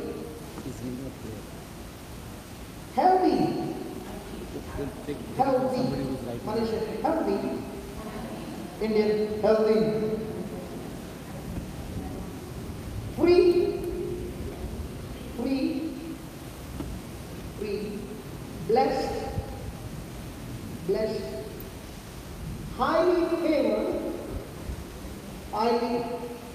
were redeemed, anointed in the name of Jesus. Amen. Hallelujah. Praise God. Now, before you sing those words, you must believe that there is power in your tongue. You must believe because you are born again and created in the likeness and image of God. Because Jesus said, when you believe in me, the very things that I've done, you will do it as well. Are you following? So now you are no longer on sense knowledge, you are on word knowledge. Praise God. When we come back, I'm going to take a class on this topic, okay? And we will see more things happening. You can put in the flash. And listen. Before you go home, this is my word to you. I will be there after we finish. Those who want me to pray with you, not for you, with you, okay? I'm here to help you. I will not go to sleep before we finish up everything. Amen? Amen. But all I need from you is I want you to agree and believe the word of God. Amen? Amen. So let's take a break for 10 minutes, 20 minutes, how many? It's dinner time. Oh, so past how many minutes? 20 minutes, praise God. So you can come 20 minutes early. Okay, we go for dinner quickly and we come back. Thank you.